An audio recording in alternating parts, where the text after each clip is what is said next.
What's going on? What's going on? Brutus here, bringing you another Six Schlitzes. War. I'm never gonna say it differently, guys. It is what it is. Let's just go with it. With another war recap video. No dip league. I believe this is week number 2, professional division. Six Schlitzes versus Kronos. Did not come away with the victory. Was not our day. 98 to 103. Total destruction also bested by nearly 6 or approximately 6%. Shout out and respect out to Kronos. Good war to them.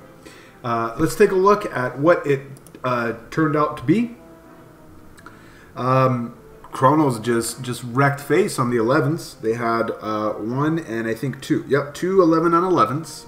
And then for the Town Hall 10 game, Kronos had 1, 2, 3, 4, 5, 6, 7. 7 10v10s. For Six Schlitzes, we didn't have any 11 on 11s. And then for Town Hall 10s, so we're already down 2. For Town Hall 10s, was a little late developing, but nevertheless, we did get some. 1, 2, 3, and 4. So 2 to 0 on 11s, 4 to 7 on 10v10s, and there's your 5-star differential. Good bases. If you ask me, we didn't hit the ground running as we aimed for our Town Hall 9 game, although it was cleared. It wasn't what we wanted. It just wasn't what we wanted. We expected to be better at Town Hall 9.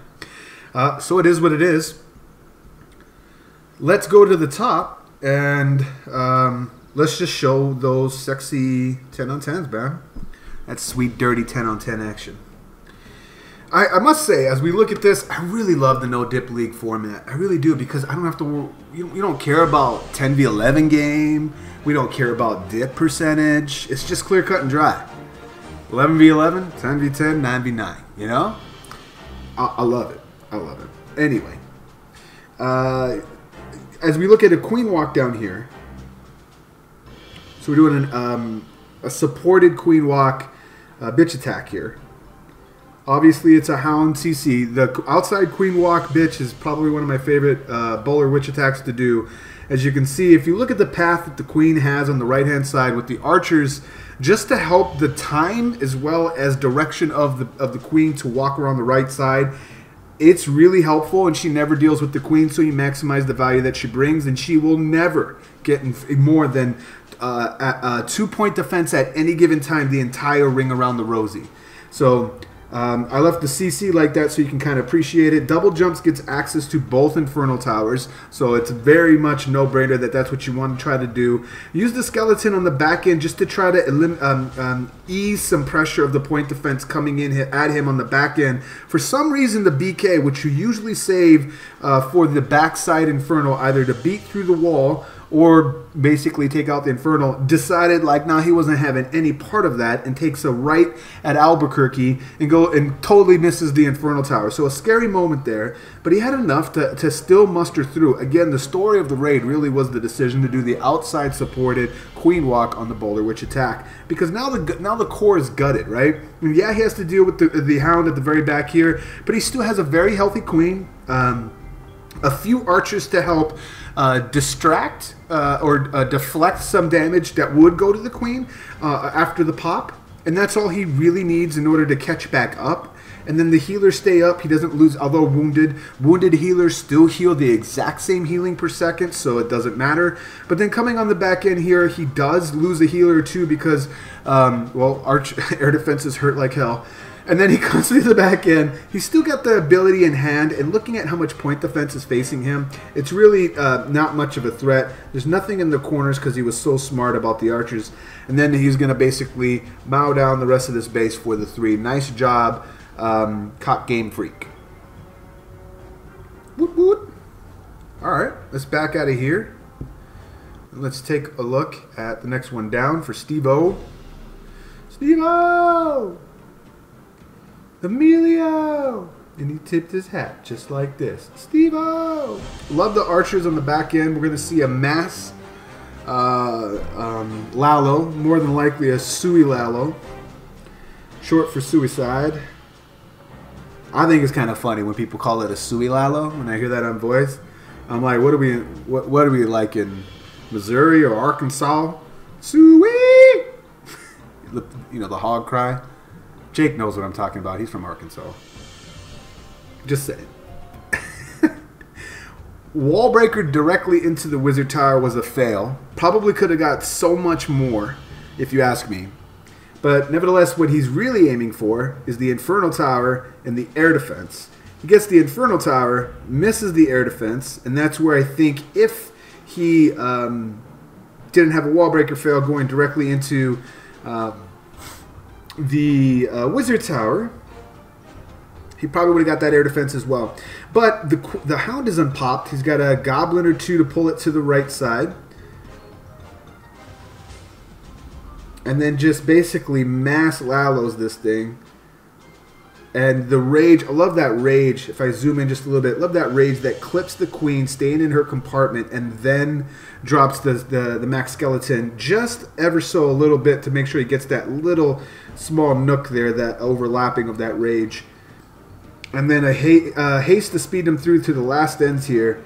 I mean, so nice. And then he just waits for the hound to finish eating off the Larrys, and then drags it around the base a little bit for the drags it around the base with the goblin, which is kind of a scary moment because now the hound is aggroing the cleanup pups. It's a good thing that the BK pulled the loons towards the core as we go to ×2 so that they could take away some high hit point storages and CC. It was not fighting the clock on this. But that is a lot of lava pups, as you see a lava pup and minion fight here. And then pulls down the 3. Nice job, Steve-O! And he tipped his hat just like this. Alright, so that's the second one. Let's go down a little bit more to the third. Oh, look at Steve-O. I didn't even know. Doing the 6-pack. Flex it, son. Flex it. Show off them abs. 6-pack.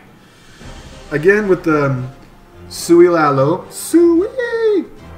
We should call this the Arkansas Lalo. So, I don't know. There are pigs in Arkansas, right? Isn't like their mascot like a razorback? Yeah, that's a pig, isn't it? Or a wild boar. I like how the queen jumps in here, gets 2 air defenses. The wizard tower, and then aggroes the CC out. She's done. BK took away a lot of trash on the ring, and then just peels away some defenses to basically have a heal spot directly towards that first infernal. Sacrificial loons just to get the infernal tower out of the way, and then look at the pathing that's remaining. It's basically a nice little L shape behind the sweepers the entire way. Only 2 air defenses, and then 2 heals for the back end because they're slow moving around there, and he just needs to keep them up as that happens. And then again, there's that queen jumping to the left side. I believe he missed it just a little bit this time with the skeleton spell, but it's a rage there, and if the skeletons didn't get him, the pups would, and that's what happened. Just a really nice attack.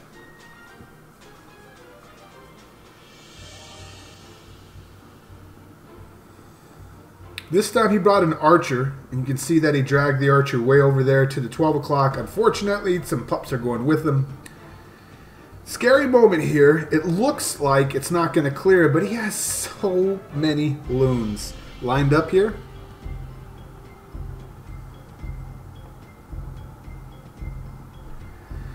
Really nice. It's not like he's going to run out of those.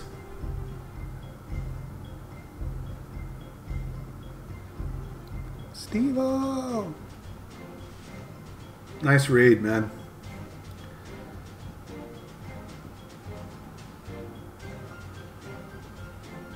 Alright, out of this one, let's go down for the last 10v10, which is on American. I remember talking to Grundy about this base. Grundy had a really nice plan of a queen charge. It looks like that's what they're going to do. Yep. He had a queen charge planned that queen got away from him. Wasn't quite what he wanted, but the plan worked. So the queen charge worked.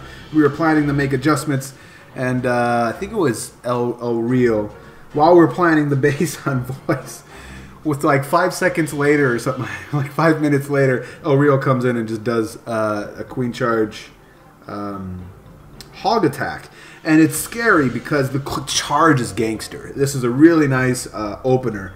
But we were skeptical about the hogs because it's nothing but ground skeletons up by the bomb tower, which is kind of scary if you don't have poisons for it, which he doesn't.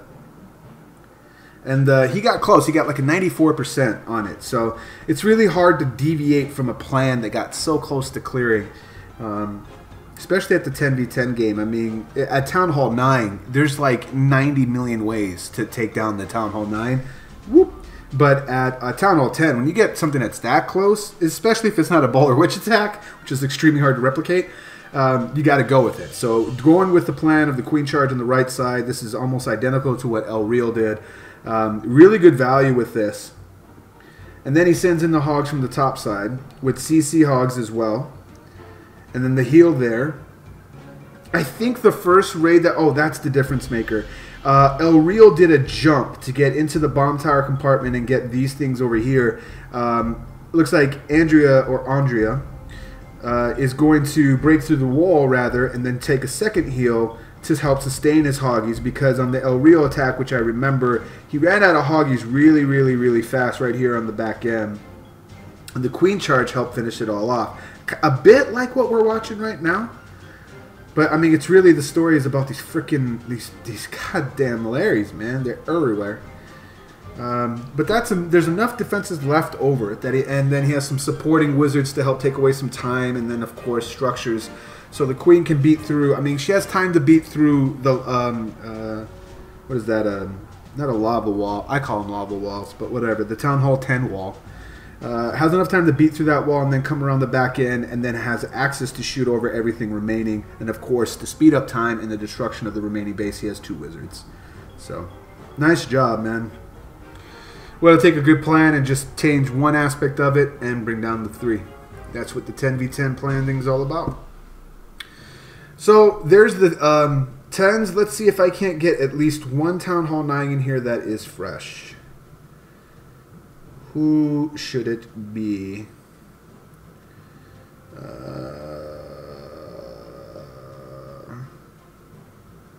Somebody that I have not shown. Tum Tum. No, you know what? We'll do Jax. I can't. That base defended 6 times. I'll do a fresh. It can't be Amadeo. Kryptonite. We'll do you, buddy. I don't feel right. I wanted to show Jax, because that base took a while to bring down. I mean, I'll just leave it at that. But I would feel like I'd be doing a disservice to that base. It's a Town Hall 9 to defend it 6 times. Why show it, right? It's a little different at Town Hall 9, in my opinion.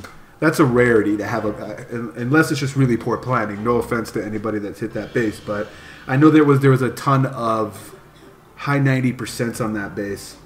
I don't know. I'm not going to show it. I would love to show that Jax, but I can't because it defended 5 times before that, and I just don't think it's the right thing to do. You know, I've been seeing a lot of this shell design at Town Hall 9. A lot of variations of it. As you see a queen charge come down here. No doubt he has 6 more max hoggies in the CC.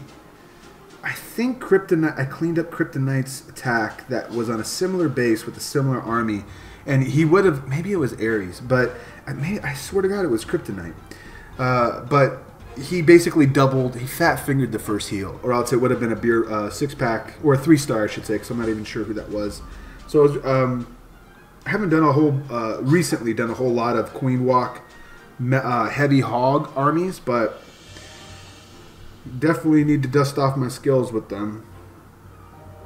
As the queen and CC is out, there's no reason that he should stop or hold his hogs, and so he just basically sends all his hogs in. Granted, no Teslas have popped yet, so we'll keep an eye out for those. There's the first one. I'm sure the spotter's saying the same thing. Nice heal for the skeletons, and there's no troll Teslas, so they're all in the corn here. They're all in the core here. Just a ton of hogs coming in through. They seem to be fizzling out some. But the healers get fortunate and switch off the queen and decide to help out the hoggies. If they didn't do this, I'm not sure he would have had as many hogs remaining coming through the back end, but he definitely still would have 3'd this base. Sorry about that. He definitely still would have 3'd this base, in my opinion, given that he had some wizards remaining, a BK tankage coming through, and a queen with healers behind it. So queen comes in towards the middle, takes care of the core. Go to ×2. Nice hit, kryptonite. And then I'll do it for this recap. I can tell you guys a little bit of a preview. For those of you that have made it this long through the war recap, I will show you guys something to look forward to. And that is, the next war recap will be 6 Schlitzes versus PWC. That should be a fun one. Where are you, buddy? I know you're in here. There you are. Gianni, bah. Shout out to you. Hope all is well with you, man. And there should be one more. Maybe I'm not seeing him.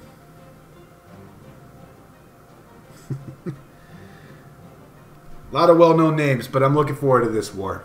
Hopefully you guys enjoyed those talking points and the war recap and raids. Once again, it's Brutus reminding you, you got to be better than a double. And I will check you guys next time.